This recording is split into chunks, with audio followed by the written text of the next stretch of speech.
Do you know that most children in the world get molested at the churches and at the Kalwa Islamic teaching schools? If you research now, you'll find most unspoken cases of children being molested by the so-called preachers and sheikhs. So, while you're wondering about this honest statement, before you call me whatever you are thinking, hit Google and search for yourself. Furthermore, believe it or not, the religious institutions are the breeding ground of gay activities and is the place where those who are possessed by the sexual demons master their pedophile activities. To break your heart even harder, do you know that entire religion promote homosexuality indirectly, and so it does? You would hardly find any so-called holy books condemn such pedophilic acts. If you read the history of religious scholars carefully, you'll learn that majority of the people who became preachers and sheikhs, they are mostly likely to be bisexual individuals. For example, King James II, he sponsored the translation of the Bible from Latin dialogue to English, and he became the head of Church of England. And do you know he was bisexual, aka gay?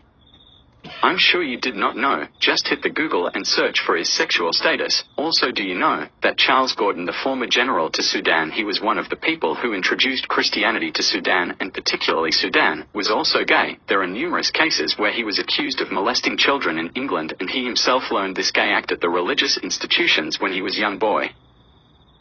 For more hurtful truth, if you read all the apostles in the Bible are all men, you can never hear anywhere about the importance of women roles or women gospel. Unfortunately, religious textbook don't really acknowledge women role nor require women to participate in the religious business. Basically, if you read all the so-called holy books, you will notice that religious scholars kind suggesting or hint that in heaven female beings don't exist. This is an interesting aspect of religion, but I'll continue further some other time. To hit you with more hurtful facts, research Jesus Christ disciples. They are all men. You can do your own thinking, particularly read about John and Jesus' relationship. You'll learn that Jesus had more intimacy relationships with John than others in the group. You'll have to be really good at reading and interpreting the words carefully to understand the reading. Furthermore, you'll be surprised to know Judah betrayed Jesus because he was jealous of John's relationships with Jesus. He was actually angry because he did not like the idea of Jesus preferring John than others.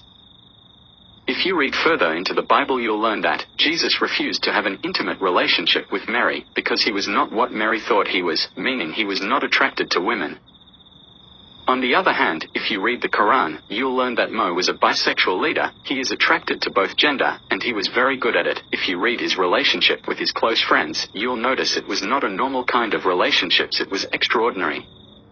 The culture of homosexuality is very common right now in Muslim nations, and particularly Saudi Arabia. For instance, in Al Jazeera Arabia, they would punch a pedophile more if they rape a female than a boy. Have you ever wondered why all religions do not promote female to be bishops and sheikhs? The simplest answer is that the institution is for men only. In conclusion, religion is not really God business, to say less. Go out there and get yourself a qualification and live by it, and be more spiritual person than religious, because religion divide and it makes you hypocrite and hateful towards those aren't in the same religion as you. We need more schools and colleges than churches and mosques in Africa, and particularly in South Sudan. Real God is the God of love and equality. The God they teach you at all the religious institutions is the jealous God, and the God that punch you if you break your oath and faith. Real God don't want you to worship himself forcefully, nor does he of hell. The devil God is the God of hell and war, and he is a bloodthirsty being.